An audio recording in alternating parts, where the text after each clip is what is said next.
Good afternoon, dear students. I hope you are studying well at home as we also taking your lesson online with good care to assist you to prepare at home and giving assignment regularly. It has been checked by us regularly. Today I would like to request your parents to cooperate the management and pay the fees so that we can get our salary. Please cooperate. We are going to learn geography standard 9 lesson number 2 and lesson name is endogenetic movement. Open your textbook, page number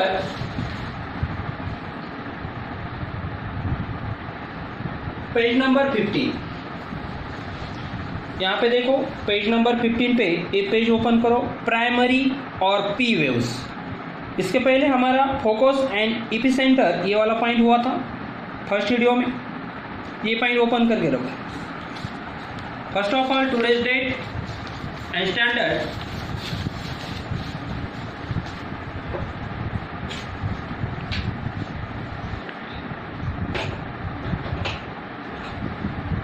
standard 9 date 22 August 2020, subject geography,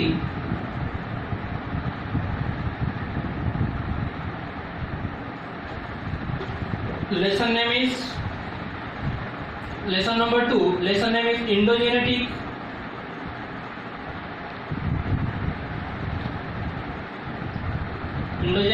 movement.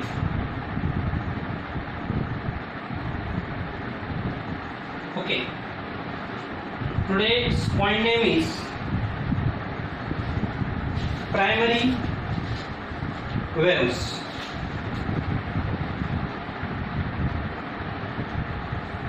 Primary or POs.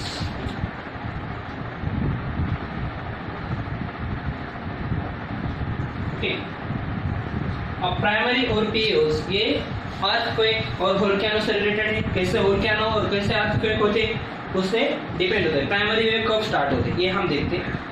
Look at the textbook and listen carefully. This are the first ones to the reach the surface of the earth after the energy is emitted in the earth interiors. देखो कि अर्थ के interior part में से जो wave सबसे पहले start होती है वो प्राइमरी होती है और लैंड के ऊपर सबसे पहले ट्रांसफर होने का काम, लैंड के ऊपर सबसे जो पहले वेव आती है वो कौन सी वेव होती है? प्राइमरी वेव होती है। ये याद रखो। जैसे कि आप जैसे अर्थ वेव होता है ये क्या होती है, हमारे ये जो अर्थ है ये हिलने लगती है, जैसे हिलने का काम करती है। तो उस समय समझो कि कौन सी वेव आई है? प्राइमरी वेव है। ये इतनी डिस्ट्रीब्यूट नहीं होती है जितनी कि सेकेंडरी और सरफेस वेव होती है। ये जो वेव है ये आकर ये हिलने का काम करती है, हमें एक संकेत देती है कि यहाँ पर आप अर्थ वेव होने की चांसेस है। ओके, तो ये ऐसी है कि ये वाटर में से भी ट्रैवल करती है। ये वाली जो है वो वाटर में से भी ट्रैवल करती है, मगर उसका जो डायरेक्शन है वो चेंज हो जाता है वेव का। सेकेंडरी वेव जो है वाटर में से ट्रैवल नहीं कर सकती। ओके, ये याद रखो। मगर प्राइमरी वेव वाटर में से ट्रैवल करती है मगर डायरेक्शन चेंज हो जाती है। अर्थ interior, they travel at a very fast speed from the focus of the earthquake in radial direction. अभी रेडियल डायरेक्शन से क्या होती है, एक इसकी जो ट्रैवलिंग की स्पीड होती है ये फास्टली होती है। ये फास्टली तुरंत सबसे पहले जो अर्थ के ऊपर आने का काम करती है वो प्राइमरी होती है। Subject to P wave and particles in the rock move in the direction of a wave to and fro the wave. Fro and wave मतलब कैसे कि पेंडुलर जैसा, ऐसे होते हैं, यहाँ से ऐसे हिलने लगती है। जो अर्थ है ऐसे हिलने का काम करती है, इसको कहते हैं पेंडुलर, इसको कहते हैं fro and wave. In the direction of wave to and fro the wave move to and fro, therefore these waves are also called forward backward. तो ये कैसे करती है? फॉरवर्ड बैकवर्ड ऐसा करने का काम ये प्राइमरी वेव के थ्रू होता है। ये याद रखो। These waves can travel through all the three status. तो ट्रैवल थ्रू और थ्री स्टेटस, ये थ्री स्टेटस में से क्या होती है, ट्रैवल होती है। कौन कौन से स्टेटस है? Liquid, solid and gaseous status. तो लिक्विड में से भी ये ट्रैवलिंग करती है, ये सॉलिड में से भी और गैसियस में से। But while travelling through liquid medium their direction get change. तो लिक्विड जैसे कि वाटर, उसमें से इसकी डायरेक्शन क्या हो जाती है, चेंज होती है। ये याद रखो, कौन से स्टेटस में से प्राइमरी वेव की डायरेक्शन चेंज होती है, तो लिक्विड स्टेटस में से। It is because of a primary wave that the building on the earth surface move back and fourth. तो अर्थ सरफेस के जो ऊपर के बिल्डिंग है वो हिलने लगते हैं, ओके, सरफेस होने लगते हैं। तो जैसे कि ऊपर देखो, यहाँ पर जैसे ऊपर ये आती है तो ये हिलने लगता है पूरा पार्ट, तो बिल्डिंग हिलने लगती है, हमारे घर हिलने लगते हैं। नेक्स्ट देखते हैं हम सेकेंडरी और एस वेव, उसको कहते हैं एस वेव, सेकेंडरी और एस वेव। ये हुआ प्राइमरी वेव। अब सेकेंडरी वेव के बारे में हम पढ़ते हैं।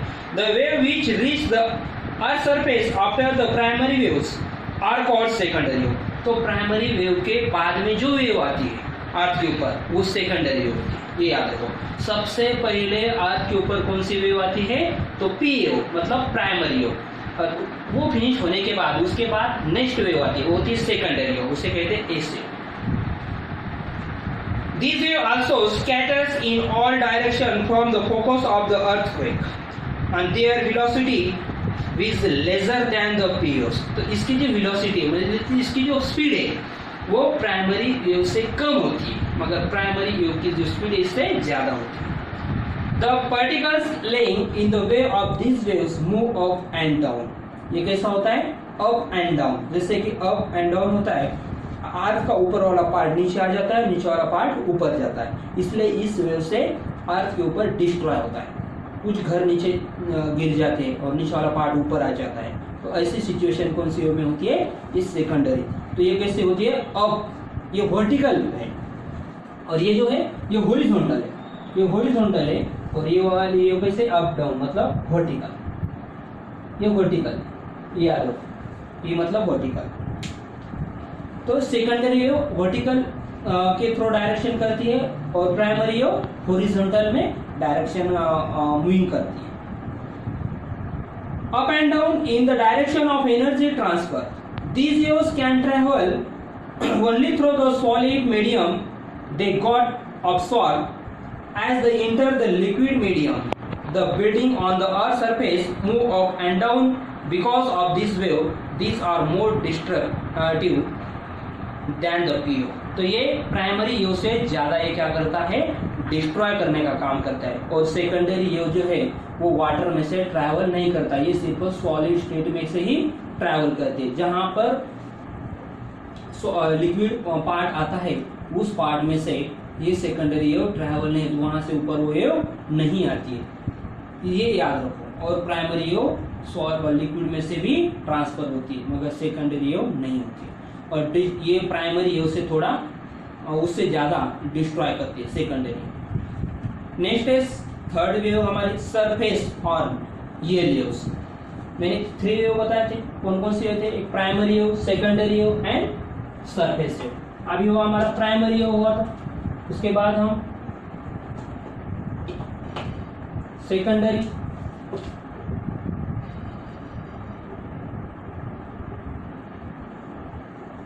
वेव, और थर्ड है सरफेस, सरफेस वेव। इसको एस वेव भी कहा जाता है और इसको ये वेव भी, ये वेव कहा जाता है, और इसको पी वेव कहा जाता है। ओके, ये याद रखो। अब हम देखते हैं surface wave. These waves are generated after the main P and base waves reach the epicenter. The travel in the direction of the circumference of the Earth along the crust. तो सबसे पहले P और ये wave जो है ये क्या करती है, एपिसेंटर के ऊपर आकर ये ट्रैवलिंग करती है। उसके बाद दे आर हाईली डिस्ट्रक्टिव सेग्मोग्राम। सिग्मोग्राम। अभी सिग्मोग्राम क्या होता है, ये मशीन होती है, उससे क्या होता है कितना ये हुआ कितना डिस्ट्रॉय हुआ ये काउंट करते हैं। पहले की जो पहले वाला जो ओल्ड वाले जो भी सिग्मोग्राम था उससे जो कम से कम ये आते थे उसका काउंट नहीं किया जाता था, वो काउंट नहीं होते थे। मगर अभी जो मॉडर्न हुआ है उसमें काउंट किया जाता है। Through this the instrument as a graph and showing movements of seismic waves. Seismographs can be generated after studying this graph. उस ग्राफ की वो स्टडी करने का काम करता है। Magnitude of the earthquake is known, figure 2.11 का ऑब्जर्वेशन करो। and show a simple seismograph and seismograph prepare form it now with the help of modern technology। तो ये मॉडर्न टेक्नोलॉजी के थ्रू आप वो काउंट करने लगा है। Advance seismographs wave been the design with their help even microseisms wave can also be the measure. अब ये जो सरफेस वेव जो है ये देखो ऊपर वाला यहाँ पर सरफेस है, ये सबसे ज़्यादा डिस्ट्रॉय होता है, ओके। और इसका जो काउंट होता है ये सिग्मोग्राफ में होता है। ट्राई दिस, यहाँ पर दिए वाले कुछ फिगर इसका ऑब्जर्वेशन करो। Experiment of the height. उसके बाद देखो यहाँ पर आर्क का एक पार्ट बताया वाला है, यहाँ पर फिगर में देखो ये दोनों तरफ से ये आर्क का सरफेस पार्ट है ऊपर वाला। ये दोनों स्टूडेंट ने ये रेस पकड़े वाली है, और इसको क्या हो रहा है ये मूव हो रहा है। जब अर्थ प्राइमरी और सेकेंडरी हो जब आते हैं, जब अर्थ का मूव होता है अप एंड डाउन होता है उस समय ये सिचुएशन होती है। उस समय क्या हो जाता है फिर ये अर्थ के ऊपर के जो बिल्डिंग है, हाउस है, फैक्ट्री है, ये सब डिस्ट्रॉय होते हैं। इसलिए उसी समय वाटर, जिस वेल को भी वाटर है वो भी वाटर निकल जाता है, किसी जिस वेल को वाटर नहीं वो वाटर भी आ जाता है तुरंत। तो ये होने का काम ये डिस्ट्रॉय में होता है। उसके बाद यहाँ पर एक और पिक्चर यहाँ पर आपको एक्सपेरिमेंट बताया वाला है कि यहाँ पर क्या है, रंगोली है। रंगोली उसने हाथों में ली वाली, अगर उसको कुछ भी हम अगर उसको टच नहीं करते, हिलाते नहीं, तो रंगोली कैसे होती है, जैसी की वैसे रहती है। मगर जब उसको नीचे पुश किया जाता है तो देखो सब उसमें चेंजेस हो जाता है, वो ऊपर चले जाती है, नीचे गिर जाती है।